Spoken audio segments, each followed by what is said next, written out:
Welcome to the Don't Pick the Scab podcast, the podcast that seeks out of the box solutions for my men over 40 recovering from divorce. And man, I have a doozy today. Welcome, Jeff Luther. Jeff had a life-changing event in a CrossFit gym by experiencing sudden cardiac death in front of his son during a workout.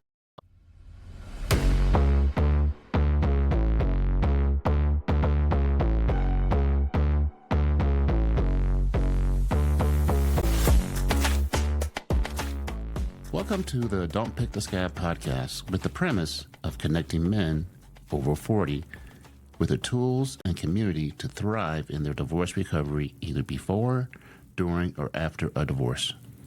So tell us a little bit about yourself, Jeff, and we've got some questions for you.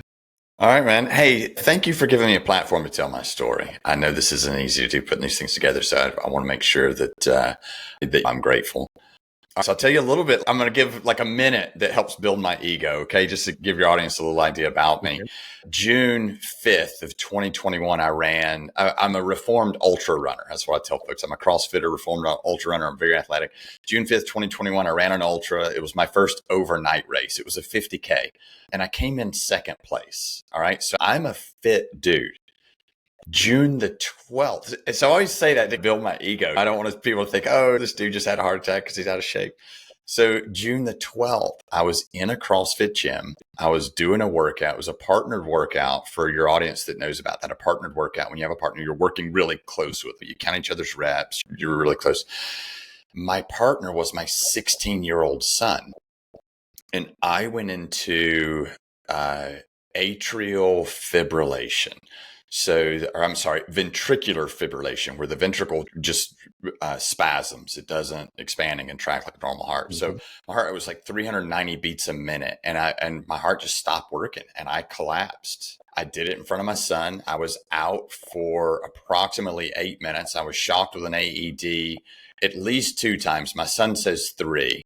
And I was dead. I had no pulse, no breath. The first time that defibrillator shocked me, it's an audible flat line that my son heard. It was crazy. And then I woke up. It's like somebody walked up and turned the lights out, and somebody walked up and turned them on. And the last thing, without going into all the details, the last thing I remember as I'm laying down, I kept getting closer and closer to the ground, and finally I was like, oh my God, I have to lay down. So as I'm laying down, the last thing I saw was my son's shoes on the gym floor walking towards me. And I knew that I had to get up. And it wasn't like those action movies where you see the guy that struggles and gets up and moves. I knew that I had to get up, but it was like I had no hydraulic fluid. Nothing would happen. And that was the last thing I remember. And I was out. Wow. How did your diagnosis of degenerate heart disease impact your identity as an athlete and a father? Oh, man. David, it took me to a really dark place really fast. I was in the throes of getting separated, in the throes of divorce. In my mind at the time, it was just a separation because I was going to fix all of it. I was processing through exercise. I have 3 boys who are now 15, 17, and 19. That's how I connected with my boys, was through exercise.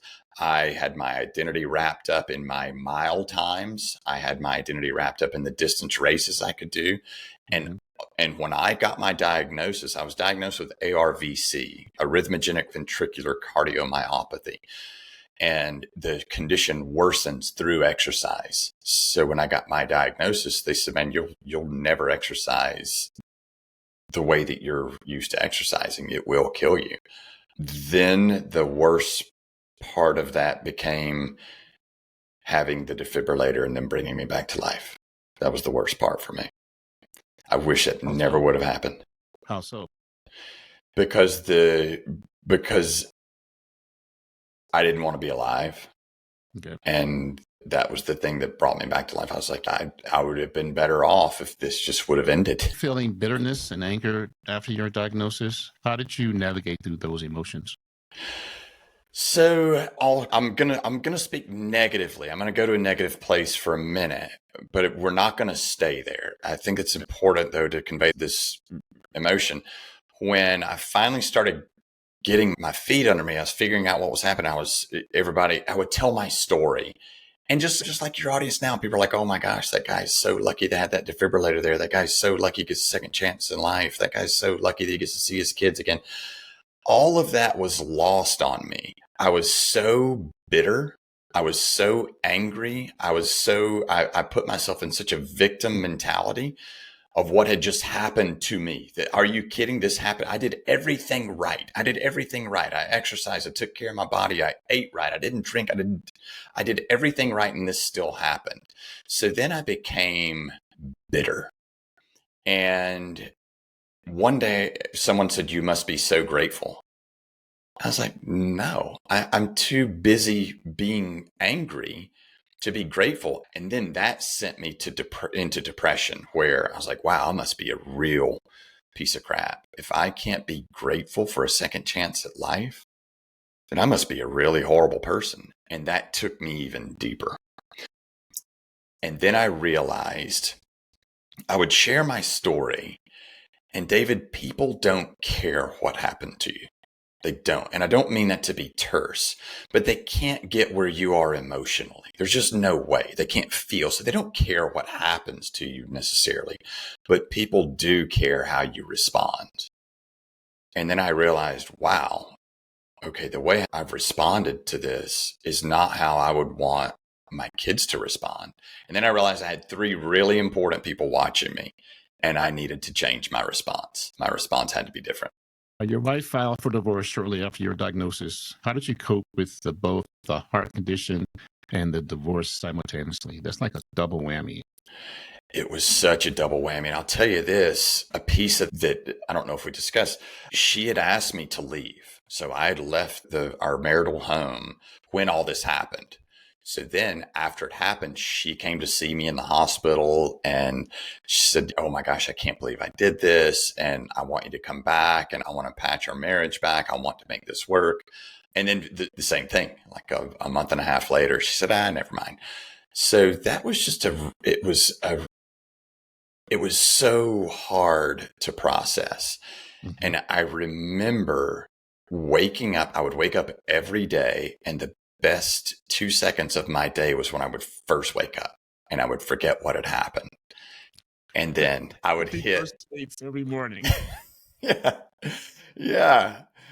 And then I was like, all right, it's my reality. I'm in this 1-bedroom apartment with an air mattress and 1 TV and a camping chair. And that's my reality.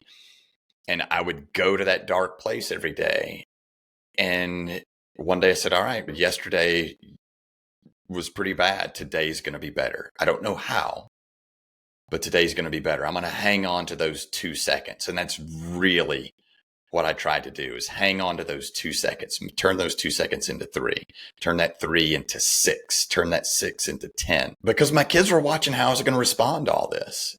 And that's really what I had to do. I had to have the discipline to know that those 2 seconds existed. How could I stretch them out? So those 2 seconds is like a turning point. Yeah, I guess so. Yeah, that's like a springboard. Like a springboard. Yeah. Yeah. I never really thought about it like that, but it was like my lifeline. Grabbing those 2 seconds, you're hanging on to those 2 seconds. And then once they're out of your hand, then you're back in this dark place. But if I could stretch those 2 seconds out during the day, then the day started to get a little bit better. I started to see some glimmer of hope. I knew it was there. I could feel the 2 seconds of happiness or ignorance or whatever you want to call it. But I knew that was there. And then that feeling of despair would rush in. What else did you do besides the 2 seconds? What other methods or modalities? What did you practice? What are the other parts of the puzzle? Oh man, I got to where I wanted to fall in love with my days. And that sounds crazy, but I got to where I wanted to fall in love with the day. I wanted to fall in love with the day early. So I would get up earlier and earlier every day so I could hit the day with the things that I wanted. I would read, I would get up early, I would meditate, I would just sit. And then I was walking on the beach one day and I was still struggling with what had happened to me. And I'm walking along the beach. I'm like, man, God, this sucks. But how do I find gratitude? Like, how can I find gratitude in what happened to me? And my mind just was wandering around and I was like, at least I'm not allergic to shellfish. I was just trying to find something. I had a neighbor that we would go catch shrimp, and he was like, "Yeah, I can't eat any of them because I'm allergic to shellfish." Damn, man, you're helping me catch all these shrimp. You can't eat them. So I was like, "All right, I'm not allergic to shellfish. That's a good thing." And then I started thinking, I was like, some people are allergic to shellfish, and some people aren't. Okay, maybe my body will react differently to this disease I've been diagnosed with. Maybe I can exercise.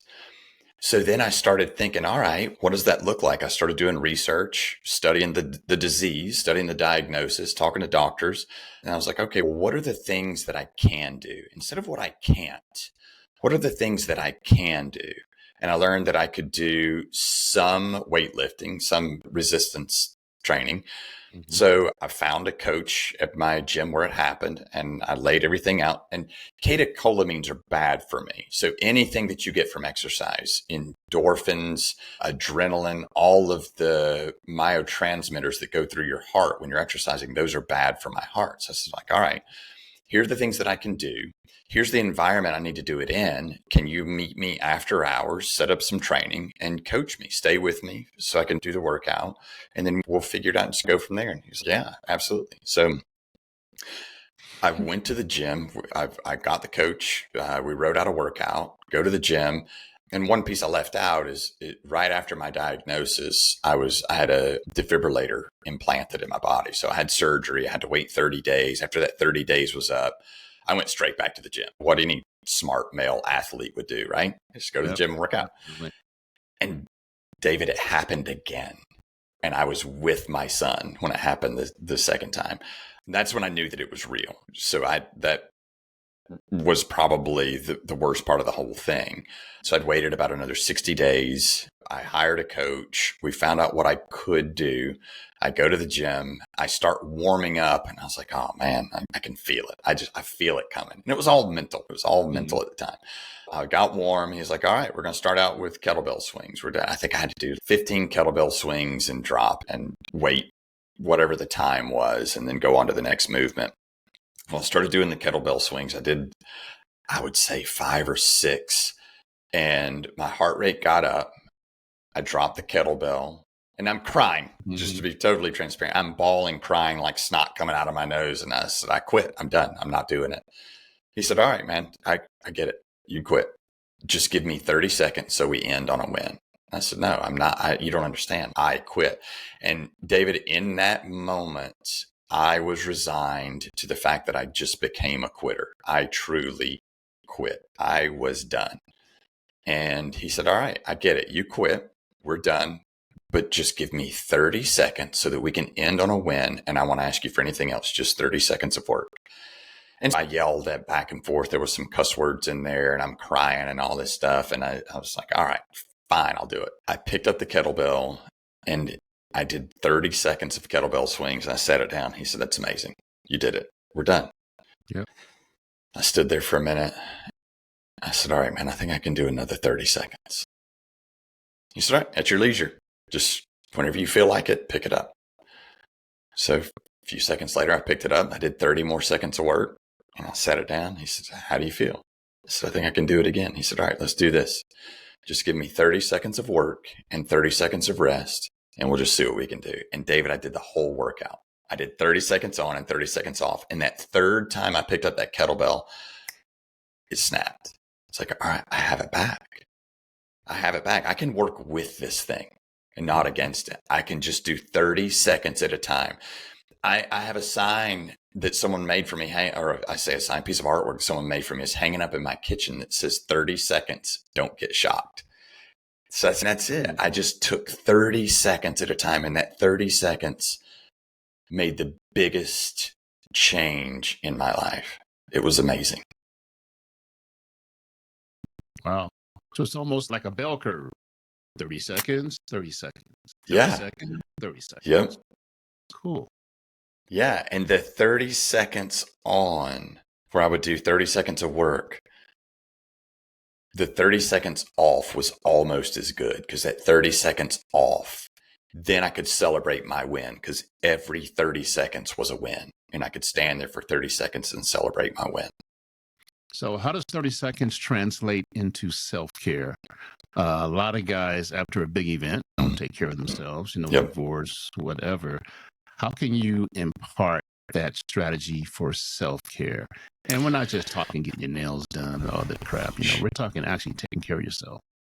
Yeah. And taking care of yourself to me, and I think it's going to be different for everyone, but taking care of yourself to me means starting inside.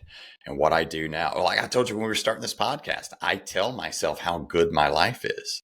Mm-hmm. And one of the things that I hope I never forget is what my world looked like after those 2 seconds. I'd wake up, 2 seconds of bliss, and then my world would collapse. So I hope I never forget that.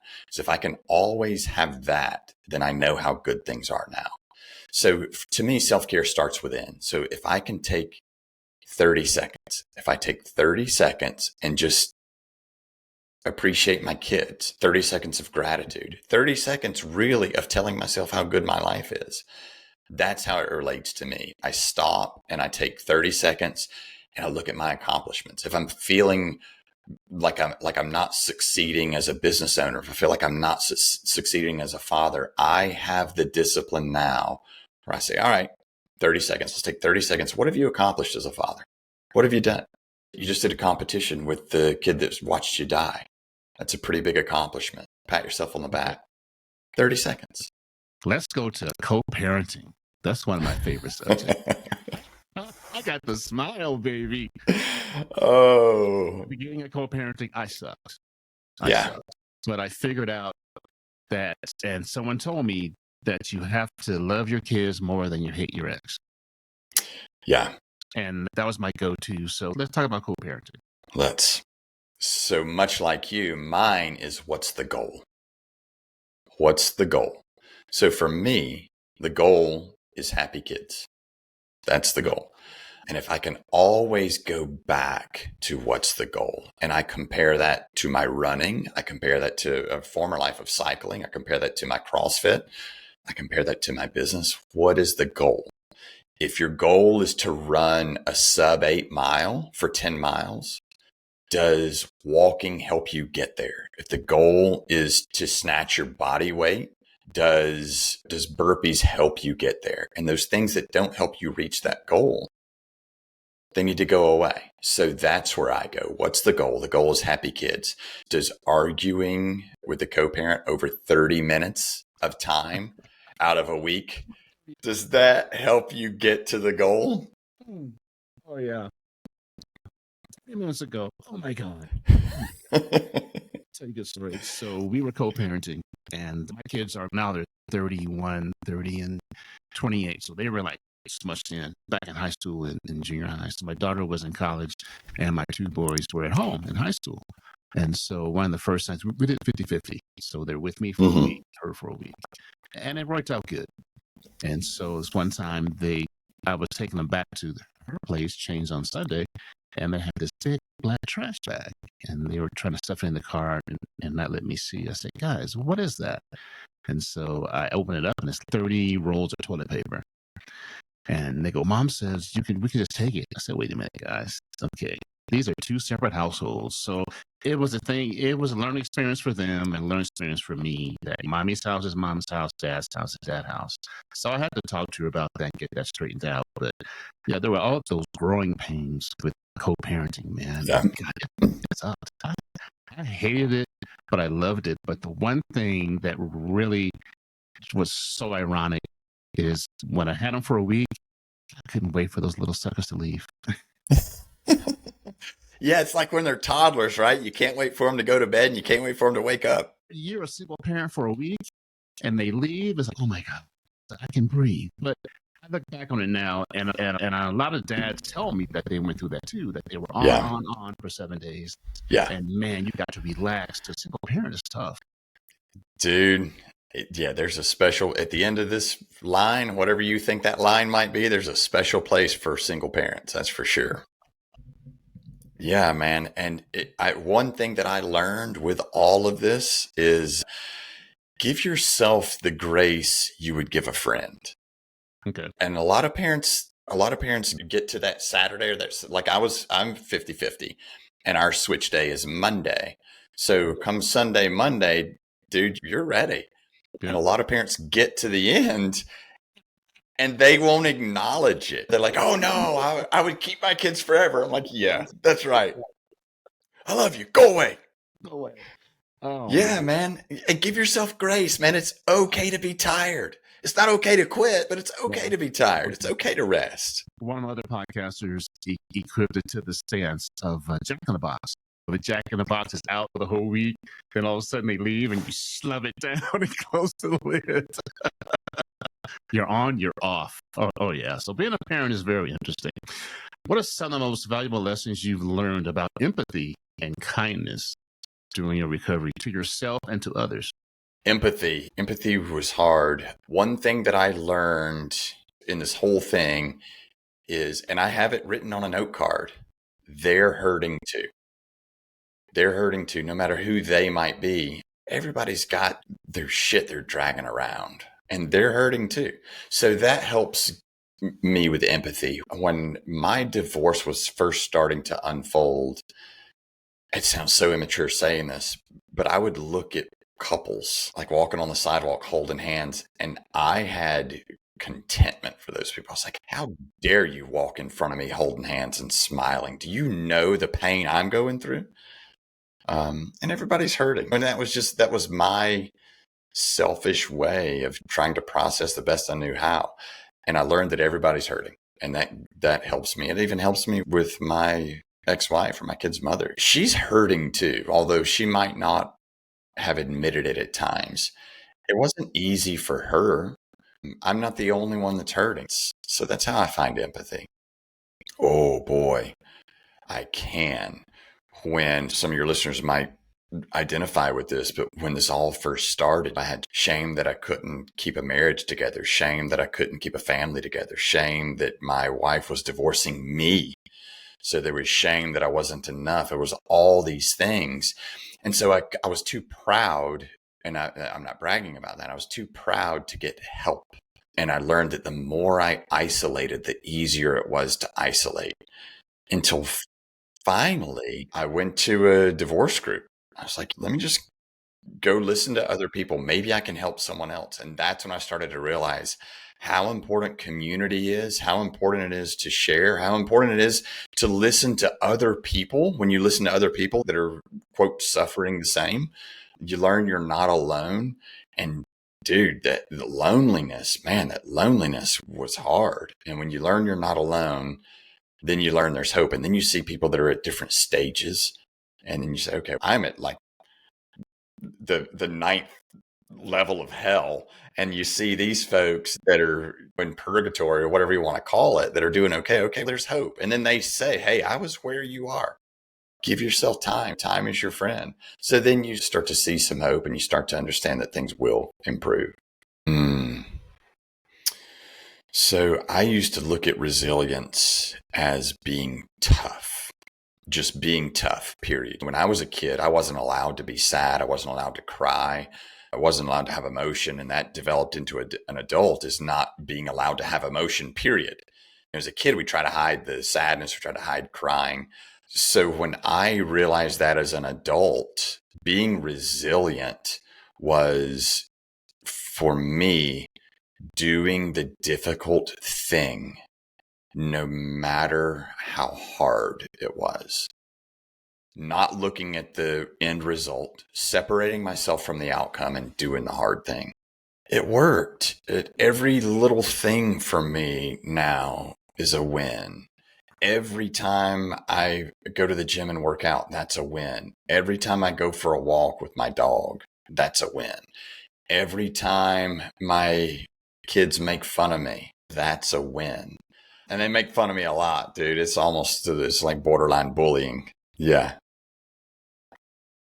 Oh, man.